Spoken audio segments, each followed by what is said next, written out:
Hello,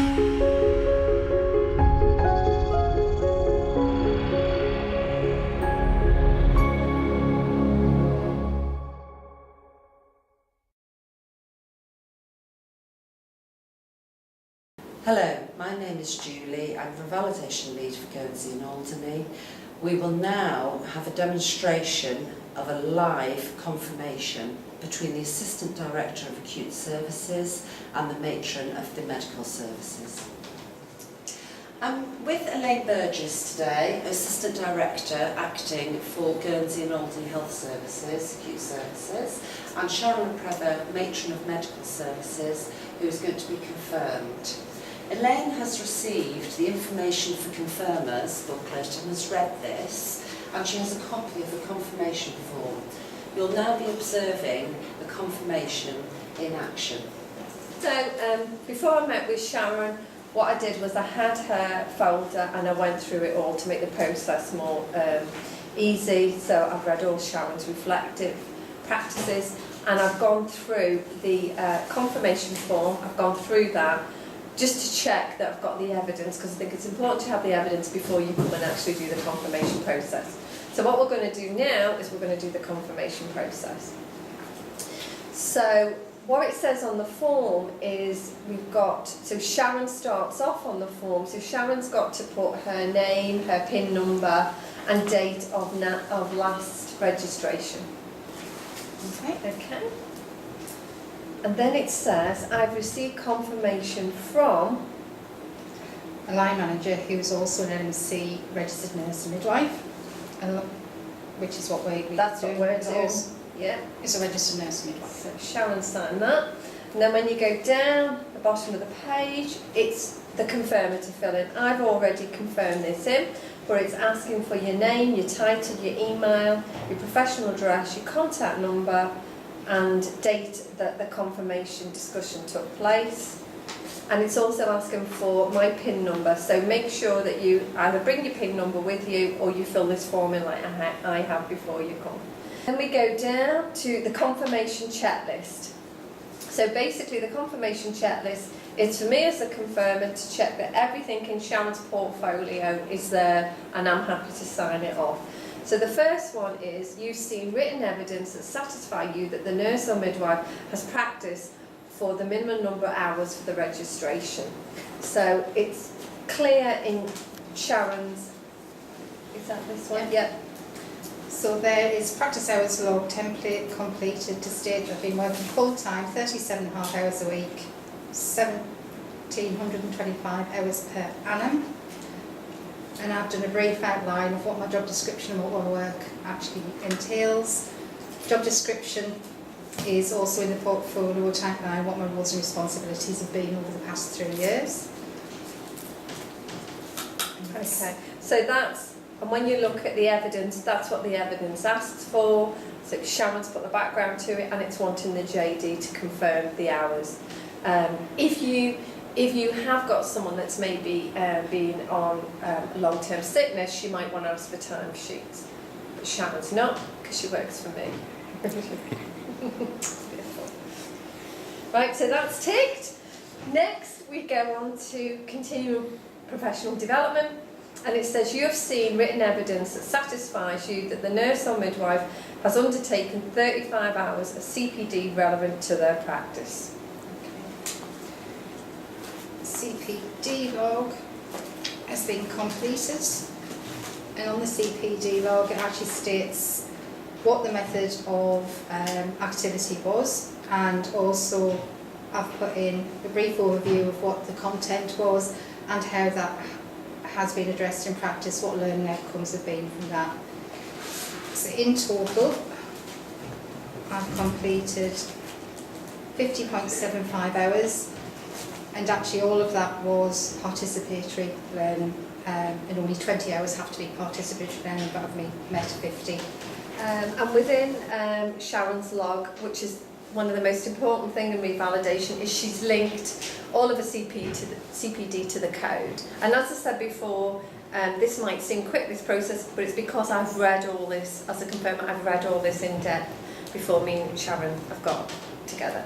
So I'm happy to tick that one.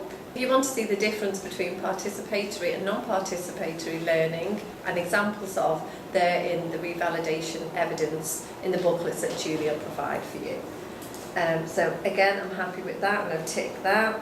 And you've seen accurate records of the CPD undertaken. And again, I've looked at the courses and I've looked that we've got evidence of attendance of the courses. Happy to tick that.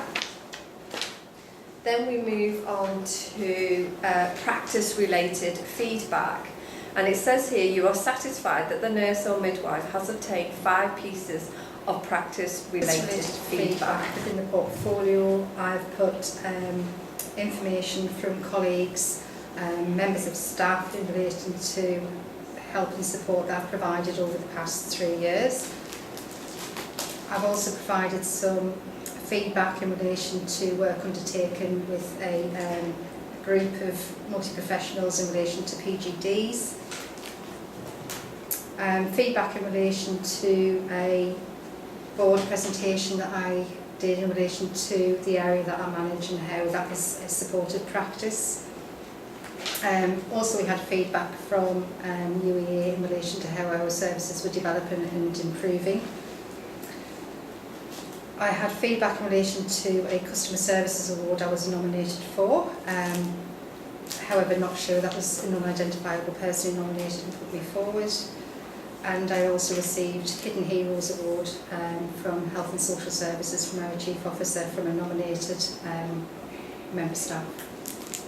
So the actual sentence says you are satisfied that the nurse or midwife has obtained 5 pieces of practice-related feedback. So I'm happy to sign that off. Julie is at the moment going to just check with the NMC, because in the actual information for carers document, it actually asks you to relate this feedback to the code and how you change your practice. So it's not a HSSD issue, it's an NMC issue, but the actual documentation that I'm signing off today, I'm happy to do because I've got the evidence, but we will clarify that in the future. The next question is written reflective accounts, and it says you have seen 5 written reflective accounts of the nurse or midwife's practice-related feedback, experience, and how it relates to the code. And again, like I said previously, I've looked at them and I've read all of them. They all relate to the code. They're really comprehensive reflections. They're all different, which is good. They're not all focused on CPD. They're all focused on different parts of Sharon's role, which is what I was looking for. They're all within here, and again, as I said, I think it's good that you prepare before the meeting because you've read it, so you don't have to be flicking through and reading it. The next one is reflective discussion, and it says here you've seen a completed sign form showing that the nurse or midwife has discussed their reflective accounts with another NMC registrant, nurse or midwife. Now, before the NMC had finalised this, Julie had liaised with the NMC and they said you can do your 5 different reflections with 5 different people. They're now saying it should just be 1. But again, Julie's got clarification that we accept the 5. Sharon's got 5 documented evidence here that she's had reflection, and they're all NMC registrants, so I'm happy to sign that off. So I can confirm that I've read the information for confirmers, and that is this book, and I read this well in advance of my meeting with Sharon. And the above named NMC registered nurse or midwife has demonstrated to me that they